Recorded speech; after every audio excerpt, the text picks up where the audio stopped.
Yeah, we got more parts. If you've been wondering where I've been the past few days, we've basically just been waiting for this stuff to show up. For some reason, it was really delayed.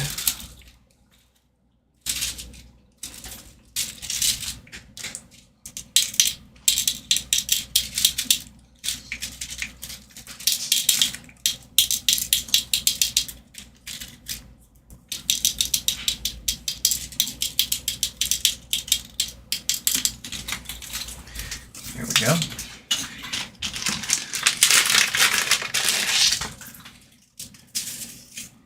And for our caps, we're just actually going to leave them in there because I think it'll be easier to pick them out of that than it will be to try to pick them out of the drawer here. So,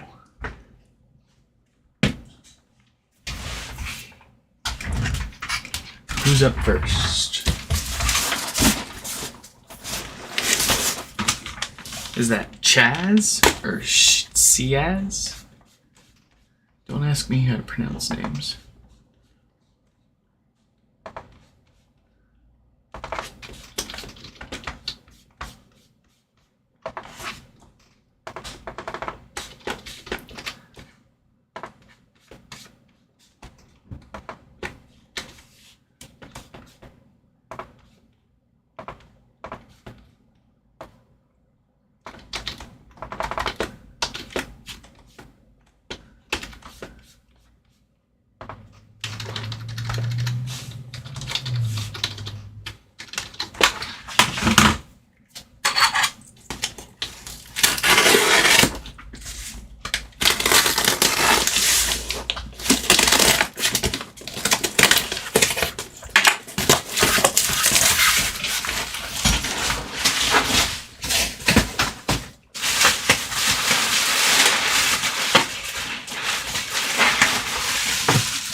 Oh boy, that's Poppy.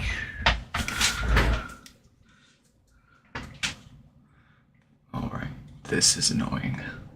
We'll go to our settings, we'll go to my Wi-Fi, we'll turn this permanently off.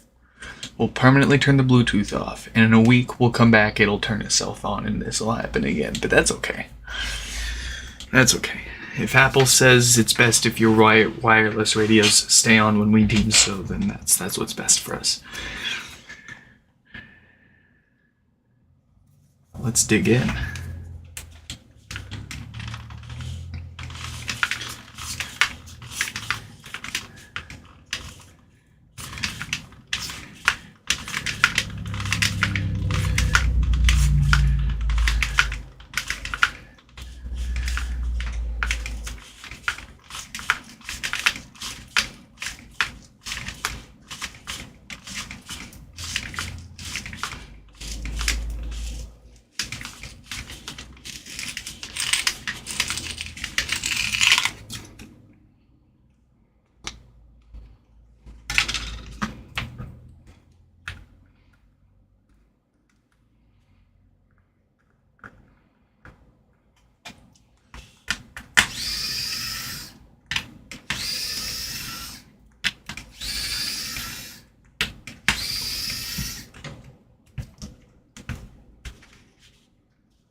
Oh, beautiful.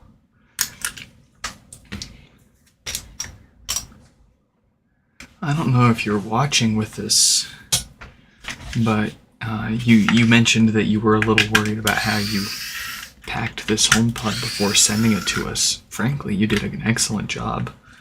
A lot better than a lot of people do.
The subwoofer survived.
Oh, where's my screwdriver?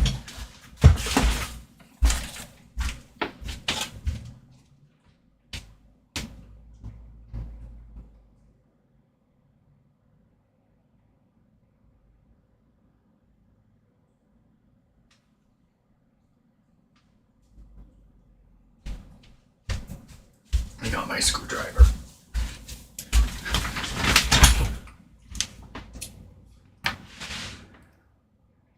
Grab the only bit we need. That's a T5.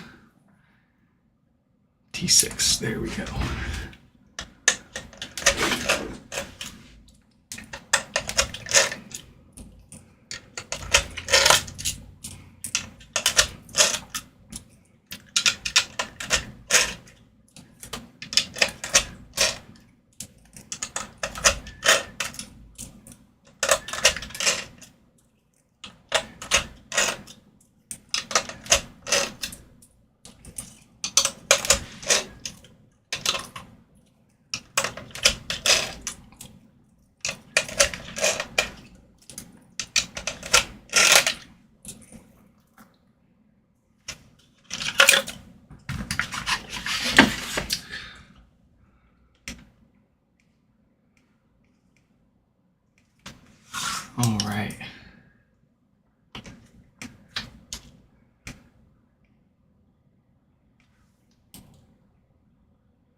And then I noticed a little bit of a casualty here. Our 10 ohm resistor's looking a little roasty. Let's get that replaced.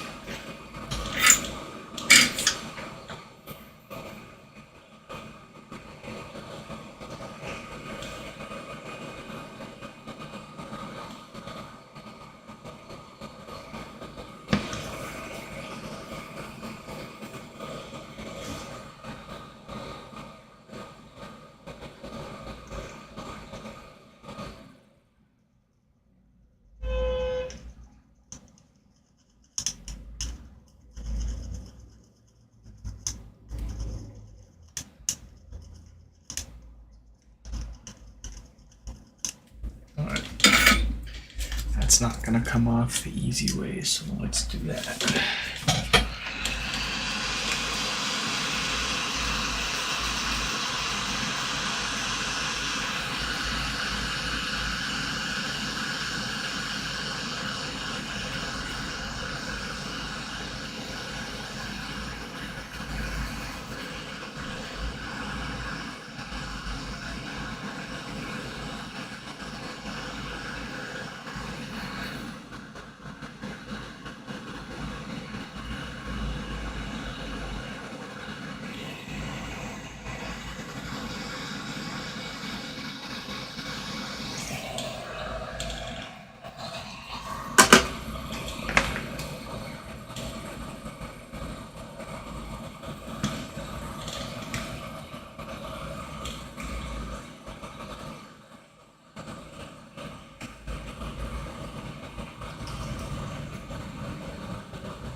Alright, that should take care of everything on this HomePod. We do not need to worry about the Schottky diode here. It's actually dated for 2K, so this one is not part of that bad batch known to fail and cause no power.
Yes, that is much better.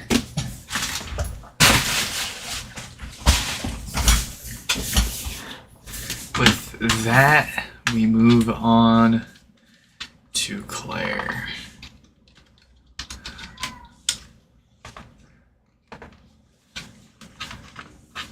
Let's see, does not turn back on after a software update. Who's surprised?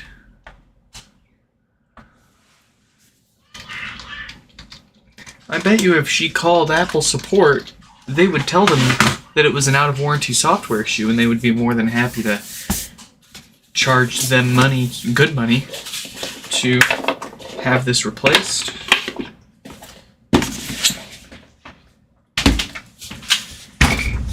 I'll show you guys why it's not a software problem and why Apple should cover that. They never will.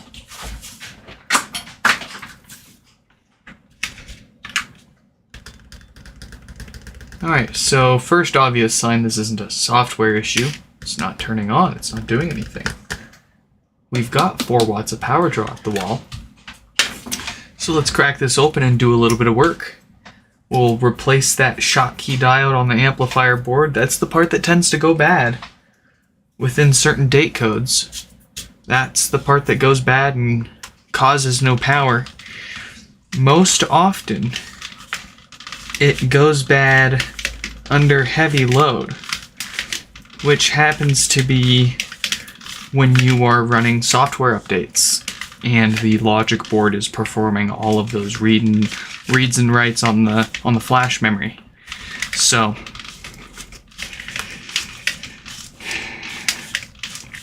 diode goes under stress and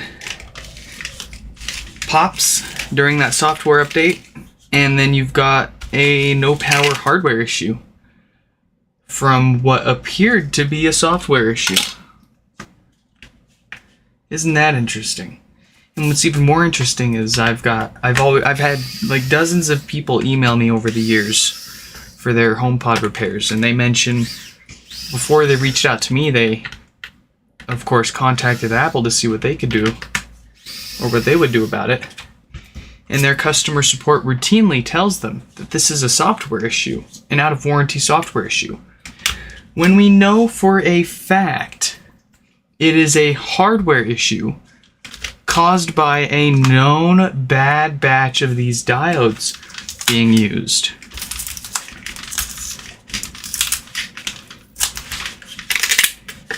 It upsets me to no end that Apple still lies to their customers' faces about this kind of stuff. And then they'll turn around and sell you a first gen out of warranty. They'll sell you a first gen refurbished replacement with literally the same bad part inside.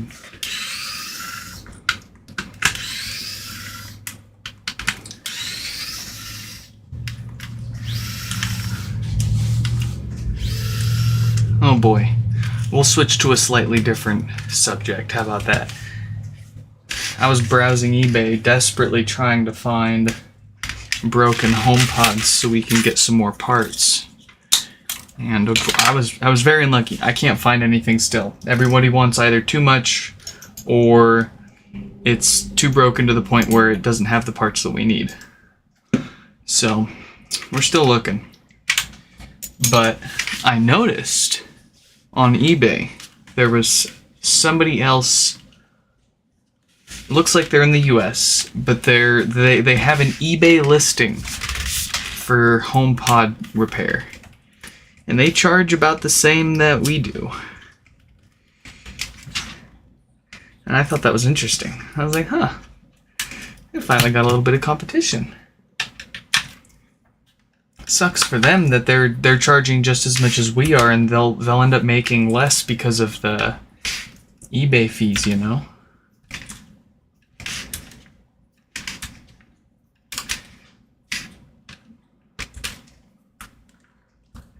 But I wonder how good they are. I wonder what their work is like.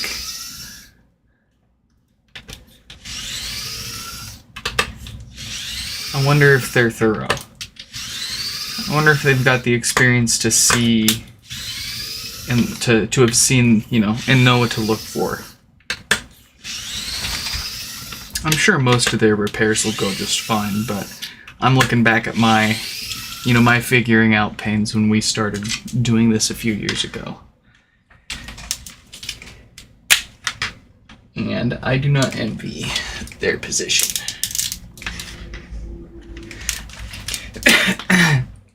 But they should totally, if they want, they can reach out to me. And I am more than happy to list their info on my website. Even though they're in America just like I am. Competition is good, and if it saves somebody a little bit of money to be able to drop it off because they end up being local to them, that's great. And also, fewer repairs coming through here is more time for me to work on other stuff. This isn't our full-time job. We just do this to get a little bit of extra money and try to make the world a slightly better place in our own way.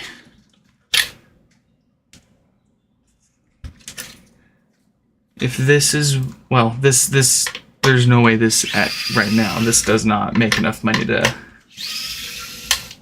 pay pretty much any bills, but it does offset the cost of the baby food. So that's nice.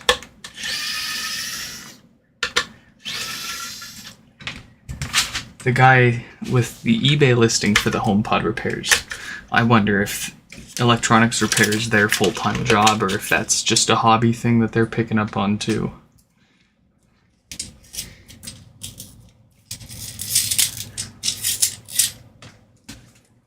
I tried listing my HomePod repair services on eBay for a little bit, and it was just a little too convoluted. I don't like charging people before I get it to take a look and figure out what all it needs. Because if it ends up needing more work, and it ends up being a more expensive repair than I already charged them for, well, that kind of sucks. I'd rather just figure it all out. And if they want to pay for it, they can pay for it, and then we'll fix it, and that's it. But he's taken on a huge risk listing his repair services on eBay, because now anybody with pretty much any HomePod issue can purchase his eBay listing for one HomePod repair for $60 and then send him a HomePod, and then if it is something he can fix, but it's just a little more work than he expected, he doesn't have any flexibility to charge more after the fact, is what I'm getting at. He can either fix it within the budget that he already got paid for, or he takes a loss and sends it back to you unfixed.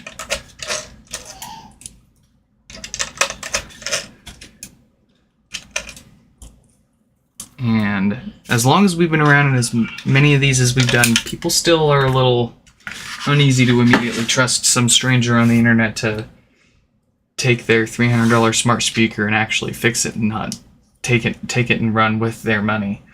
So the least that I can do is, not charge people until at least we get it fixed, so that way, they're not worried about both all of their money and their HomePod at the same time. They send the HomePod first, and then, we let them stew on it. Nah, I'm kidding.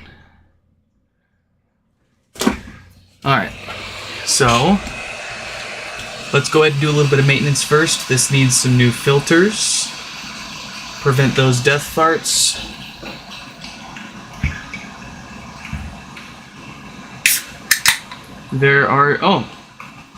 Welcome to the chat. There are some cheaper HomePods on eBay.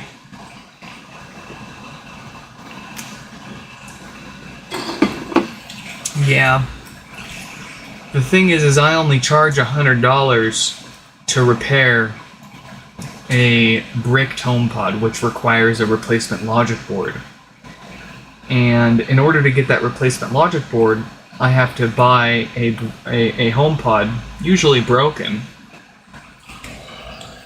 where I have the best chances of its logic board still being good. So the ones with no power or sound issues tended to still have perfectly good logic boards that you can use to fix a bricked HomePod. The problem is all of the broken HomePods on eBay that are really cheap are bricked. So the main part that I really need is bad. So there's no point in me buying it just to have a whole bunch of parts I won't end up using and already have a bunch of. So that means I end up having to spend well more than $100, or how much I charge to fix the issue, to get the part to fix the issue.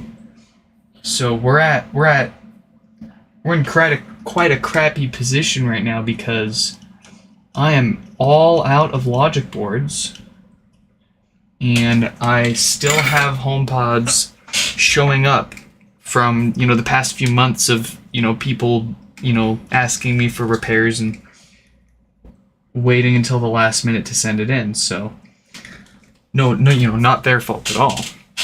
But I've got, at least 100 of these bricked logic boards just sitting around because Apple won't let us restore the software on them still.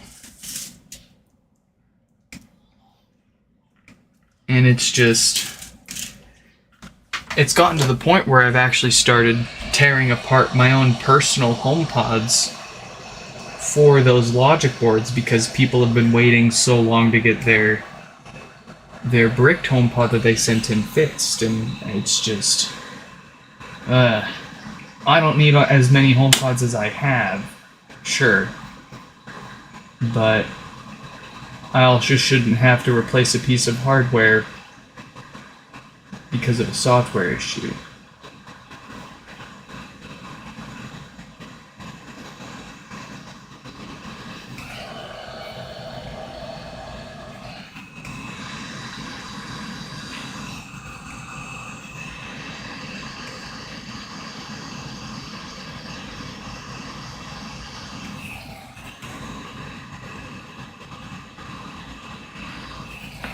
Ooh, spicy.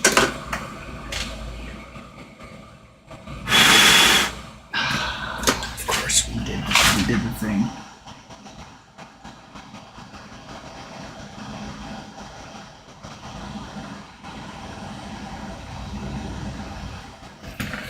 Fuck.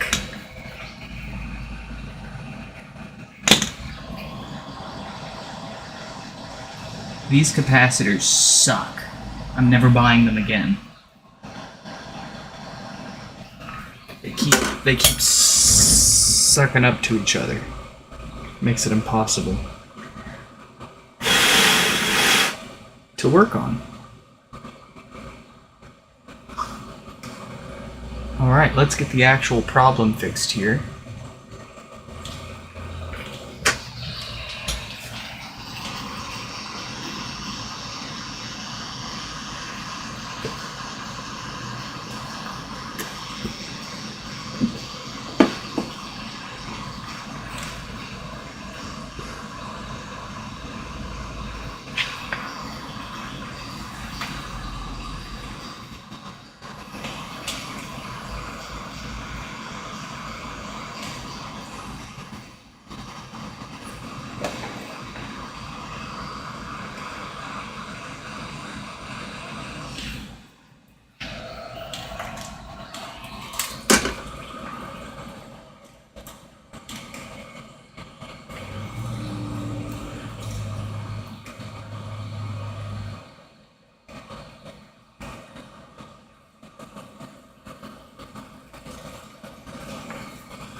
Alright, that'll make for one happy HomePod.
Alright, you bastard, come here.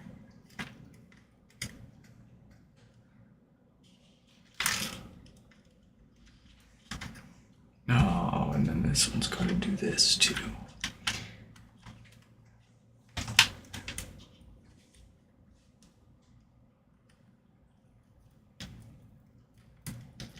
Aha.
Hey, what's up, Schwa?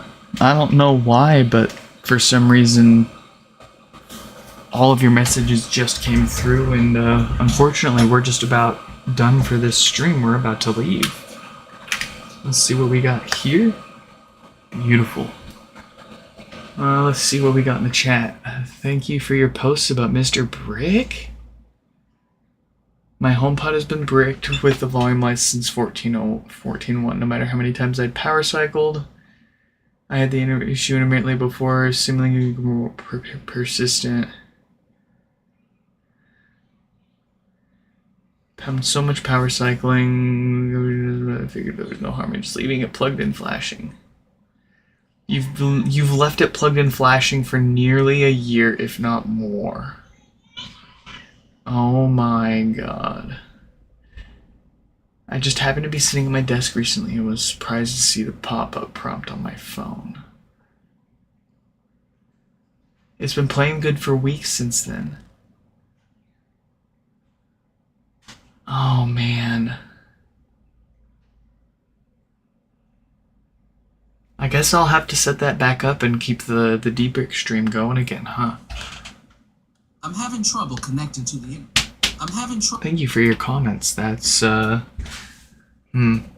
still kind of convinced that you might perhaps have a hardware issue and your fix is still only temporary. Sure, it might be working fine for a few weeks, but maybe give it a few more weeks, a few more months, obviously, and I'm fairly sure it'll probably fail again, unless it's just not you know, unless it's not actual hardware issue, but that would be, especially with your, you know, you said that it was getting worse before it ultimately completely failed. That's a Hallmark hardware issue. So I wouldn't get your hopes too much up yet, but at the same time, like if it works, fuck it, keep using it. There's a problem with. And yeah, we've got Claire's HomePod all fixed up. So, like I was saying, that's all that we've got for this stream. I hope you all enjoyed, and I'll catch you in the next one. Goodbye.